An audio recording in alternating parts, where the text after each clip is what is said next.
여러분, 오늘 본문에서 보니까 나옴이라는 한 여인을 소개하고 있습니다. 그녀는 유대인으로서 하나님을 사랑하고 섬기던 여인인데, 그 땅에 기근이 오자, 기근이 길어지자 인간적인 생각으로 모압으로 이사를 갔어요. 온 가족이 모압으로 거처를 옮겼어요. 그랬다가 10년 만에 다 잃지 않았습니까? 사랑하는 남편이 죽고 병으로 시름시름 앓더니 죽어버리고, 두 아들 말론과 기르니가 죽고, 이방 자부 젊은 이 며느리만 덜렁 남았어요. 산 거지가 된 거죠. 얼마나 힘들었을까요? 얼마나 아팠을까요? 그렇다면 나오미가 왜 망한 것입니까? 그에게 왜 이런 고통이 임했을까요? 이런 아픔이 왜 온 것입니까? 첫째는 그녀가 하나님의 말씀을 떠났기 때문입니다. 사실 그녀가 살던 이 가나안 땅은 하나님이 주신 약속의 땅 아닙니까? 그런데 힘들다며 어렵다며 그 땅을 버리고 우상의 땅인 모압을 선택하여 갔다는 건 말씀을 버렸다는 의미입니다. 말씀을.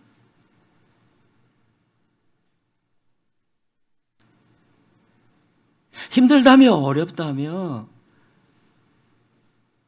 언약의 땅을 버렸는데, 사실 그 땅은 주께서 주신 땅 아닙니까? 그래서 힘들어도 어려워도 지켰어야 돼요. 그러나 나오미는 힘들다며 버리고 우상을 섬기는, 귀신을 섬기는 모압을 선택하여 갔어요. 물론 기금 때문에 그랬지만, 어려워서 그랬지만, 그러나 참았어야 합니다. 인내했어야 합니다. 왜냐하면 그것이 훈련일 수 있고 연단일 수 있거든요. 훈련일 수 있고 연단일 수 있고. 제가 언젠가 어느 목사님을 조금 도왔습니다. 너무 힘들다고 원래 도왔습니다. 그리고 기도했죠. 성실한 그 목사를 주님이 도와주지 않으면 누가 도와주겠습니까? 도와주세요. 채워주세요. 동생같이 여기는 후배라서 마음을 다해 기도하는 가운데 성령께서 이런 감동을 주시는 거예요. 종아, 네가 돕는 것은 잘하는 일이나, 그러나 글을 쓰기 위해서는 그가 훈련을 통과해야 한다. 내가 정해놓은 그 훈련 코스를 통과해서 연단을 받을 수 있어야 한다. 너의 돕는 것은 좋으나 그건 도움이 되지 않는다. 충격이었습니다. 그렇지.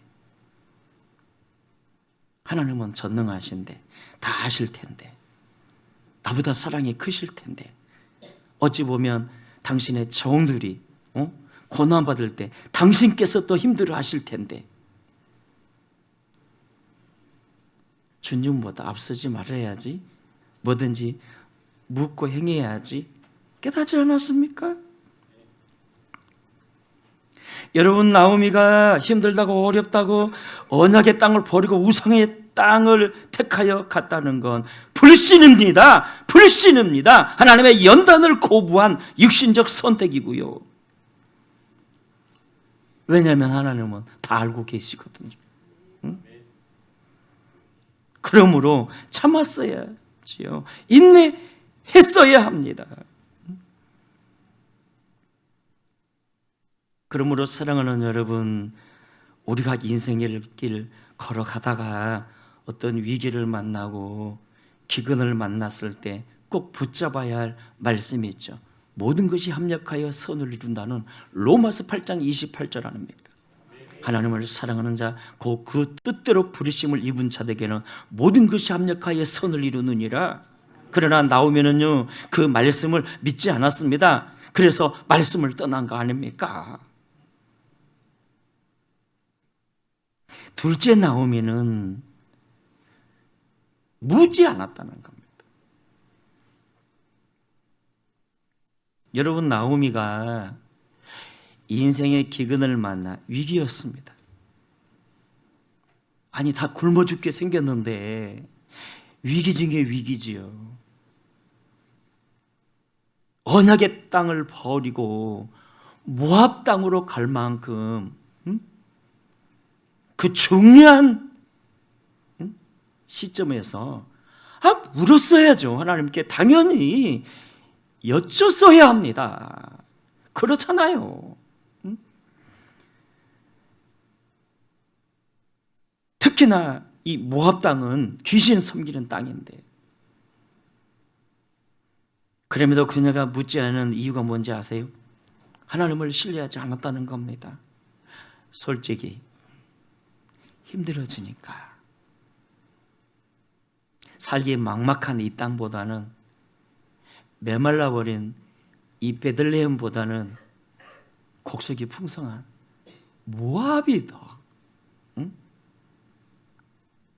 귀하게 느껴진 거예요. 풍성하니까 복되게 느껴진 거예요. 그래서 인간적인 꿈을 가지고 떠났지만 결국 실패하지 않았습니까? 사랑하는 여러분에게 묻는 지혜가 있기를 축복합니다. 물을 수 있어야 합니다. 주님, 어떻게 할까요? 갈까요 말까요? A를 선택할까요? B를 선택할까요?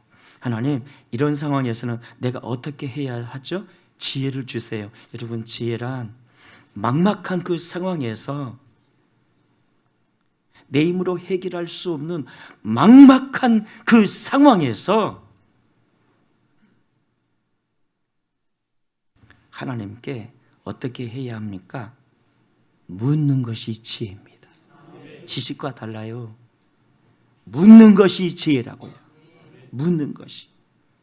성령으로 이런 지혜가 있기를 축복합니다. 주님, 나 갈까요 말까요? A를 선택할까요? B를 선택할까요? 다음에는 묻지 않아서 실패했어요. 그리고 셋째, 그는 신앙이 느슨해지면서 가치관이 변질되었어요. 영적 가치관에서 세상 가치관으로, 성령으로 시작했던 사람이 지금은요,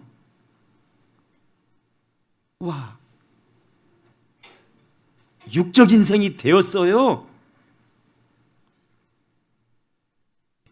여러분, 사람이 교회를 다녀도 육신적이고 세상적 가치관으로 변질되면요, 변하는 건 순간입니다, 여러분. 이 변질되면요, 하나님보다 세상이 훨씬 더 크게 보여요. 좋아 보여요.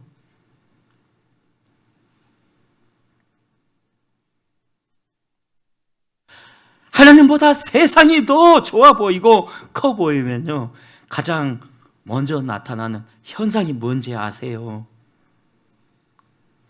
예배. 예배가 소홀돼요. 왜냐하면 예배의 그 가치와 절대성을 잊어버리거든. 그래서 마치 말라기 시대 때 제사장처럼 돼요. 그들은 날마다 새떡을 제단에 올렸어야 함에도 불구하고, 야, 번거롭다, 귀찮다, 하나님이 그걸 잡수시겠냐? 그래서 맨날 며칠 그냥 신떡 그대로 방치를 했어요. 제물도 온전하고 깨끗한 제물을 바쳐야 되는데 그것은 돈 되니까 자기들이 먹고 눈먼 거 병든 거 막 그것만을 막 바치고, 얼마나 하나님이 화가 나셨으면.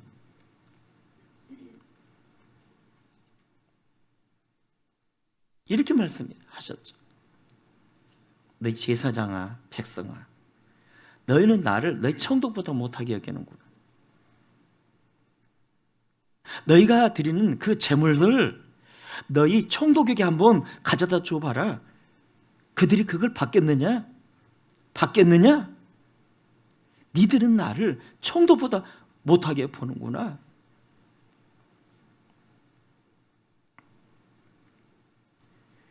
여러분, 우리가 변질되면요, 가장 먼저 나타나는 현상이 예배가 소홀돼요. 예배가 소홀돼. 예배의 그 가치와 절대성을 잊어버리고, 그래서 핑계거리도 많아요. 이번 주에는 개모임 한다고 가고, 다음 주에는 또 뭐 오랜만에 여행 가야 된다면서 벚꽃 피는 계절이라 하며, 벚꽃만 피나요? 5월이면 장미, 6월이면 뭐 7월이면 또 12월이면 심지어 눈꽃이 핀다며 더 가고.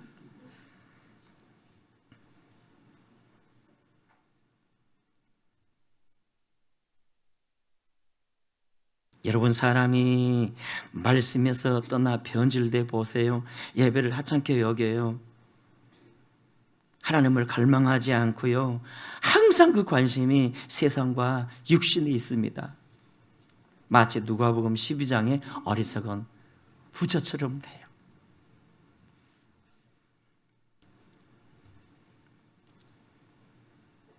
이 부자는 평생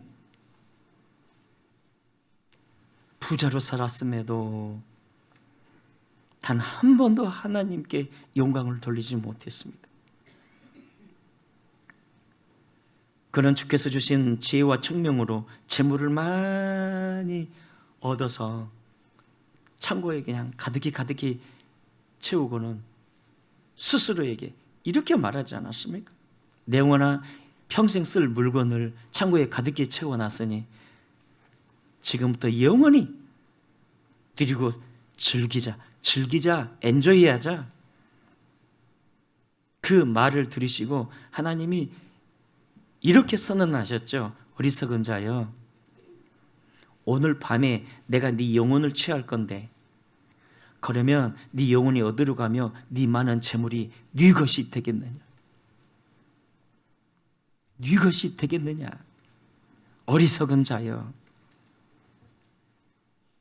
여러분, 하나님이 우리를 부르신 목적이 세상적으로 성공하여 잘 먹고 잘 살라고 부르신 거 아니에요.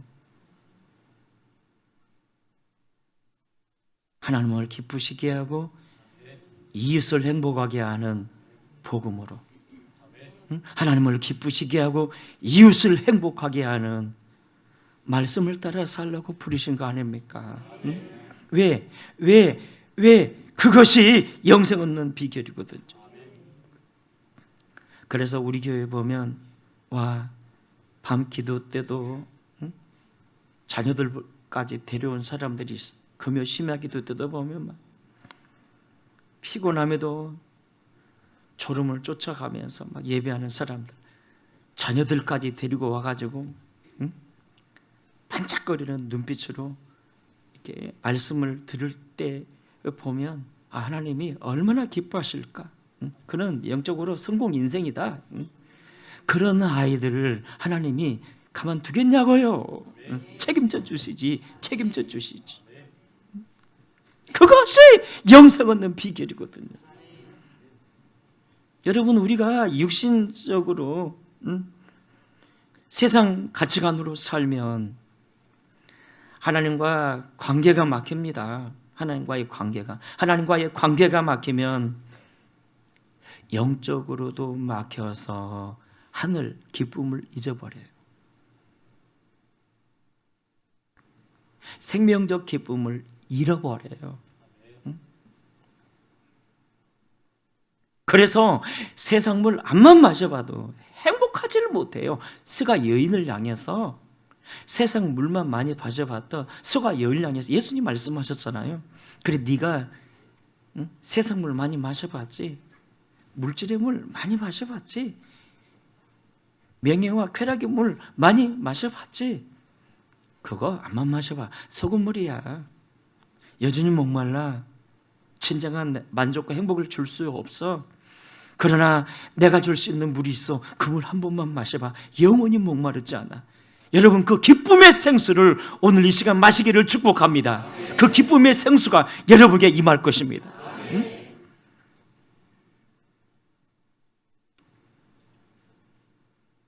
제가 언젠가 신학생 때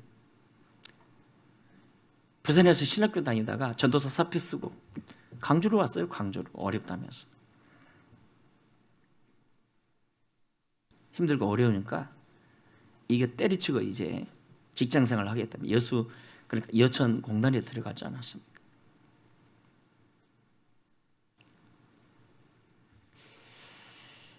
며칠 일을 하는데 한 일주일쯤 되었을까요? 새벽녘에 강력한 성령의 그 감동 있잖아요. 성령께서 강력하게 제 마음에 말씀을 주시는 거예요. 종아, 네가 세상 길로 간다면, 내가 준 십자가 버리고 세상 길로 가면 나는 너에게 기쁨을 빼앗겠다. 그래도 제가 한 고집 어쩔 때 보면 하지 않습니까? 끄덕끄덕 나갔더니 기쁨을 뺏어버리는데, 우와, 지옥 같더라고요. 삶이 지옥 같더라고요. 지옥. 여러분, 하나님과 관계가 막히면요, 비록 예배의 자리에 앉아 있어도 하나님의 임재를 느끼지 못합니다. 그래서 심령이 공고하고요, 메마릅니다. 여러분, 이때는 돌아오셔야 돼요. 빨리 주님께 돌아오셔야 합니다. 왜냐하면 그래도 돌아오지 않으면 그 다음엔 환경에 문제가 생기고요. 환경에 몸이 갑자기 막 아프다든지, 재정이 막 어려워진다든지, 관계가 막 꼬인다든지. 나오미가 그랬어요. 처음 하나님이 사인 주셨을 때 돌아와야지. 하나님 어떤 사인을 줄 때 두 종류의 사람이 있어요. 어떤 사람은 즉각 돌아옵니다. 즉각 돌아와요. 어떤 사람은 화가 나가지고, 하나님께 화가 나가지고 막 때리세요까지 거. 제가 면역력이 얼마나 좋은데요. 면역력만 커진 사람이 있어요. 면역만 커지는 사람이 있어요. 지난 새벽에 한번 말씀드렸죠. 제 두 동생이 있는데, 한 동생은 엄마한테 얻어 터지면 그냥 한 대, 두 대 맞기 전에 그냥 빌면 한 대만 더 때리고 그만둬요. 나쁜 놈! 하고 탁 때리고 그만둬요. 근데 어떤 여동생은 끄떡끄떡 50대를 다 맞아.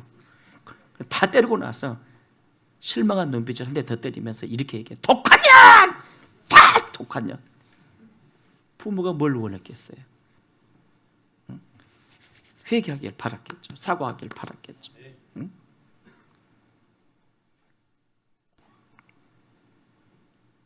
나오미가 그랬어요. 처음 주께서 어떤 징계를 내렸을 때 즉각 돌아왔어야지. 육신뿐만 아니라 마음도 돌아왔어야지. 자꾸 고집을 피우니까 더 어려워진 거 아닙니까? 오늘 저와 여러분에게 돌아가는 축복이 있기를 바랍니다.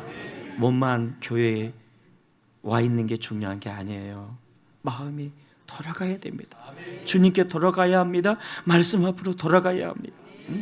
그렇다면 하나님께 돌아가는 방법이 뭘까요? 첫째는 회개하는 것입니다. 여러분, 회개가 뭘까요? 회개가 내 탓이요, 내 탓이요 하면서 삶을 돌이키는 게 회개 아닙니까? 사무엘상 7장에서 사무엘이 말했죠. 이스라엘아, 하나님께 돌아오라, 돌아오라.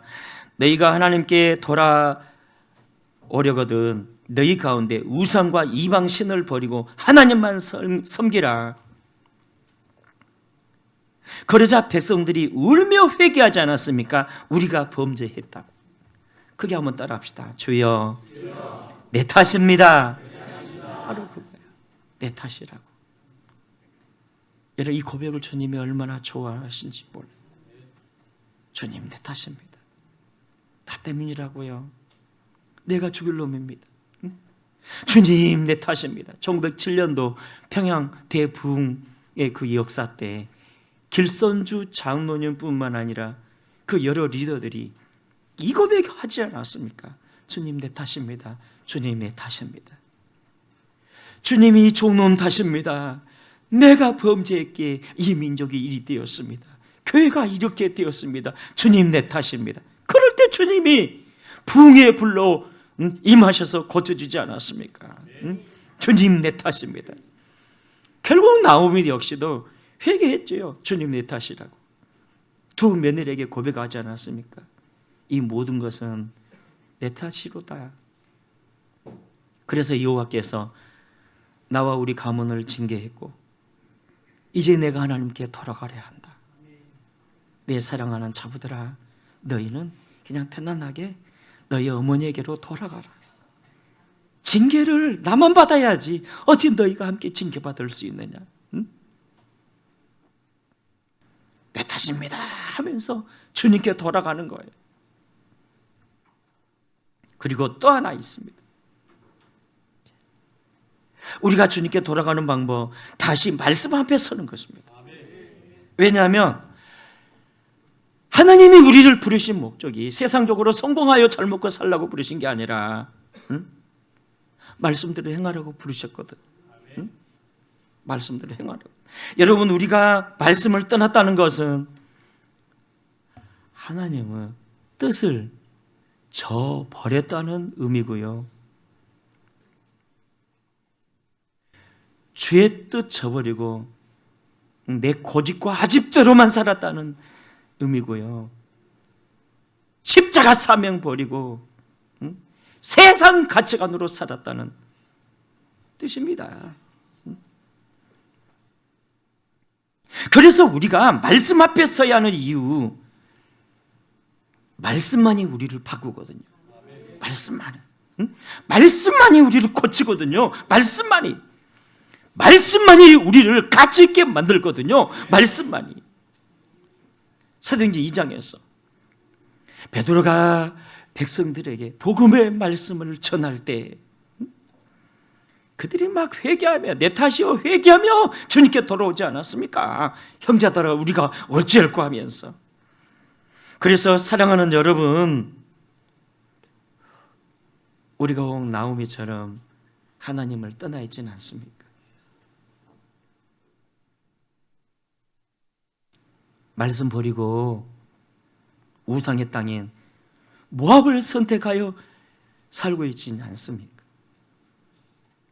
결과 내 인생에 위기가 찾아왔고 고통이 찾아왔고 공고가 찾아왔고 하나님의 임재를 잃어버렸어요. 하나님의 임재를, 영적 기쁨을 잃어버리진 않았습니까? 그렇다면 돌아가면 됩니다.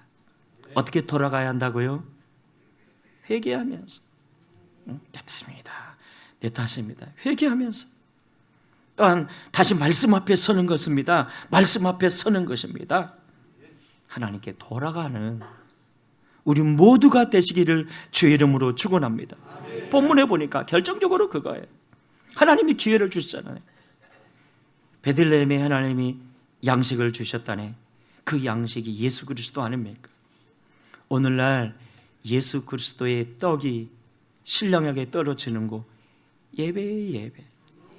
말씀 앞에 돌아간다는 것은 하나님 앞에서 예배를 회복한다는 거지요. 회개한다는 것 역시 예배를 회복한다는 거지요. 왜? 예배를 통해서 회개의 역사가 터지고 말씀의 떡이 주어지니까요.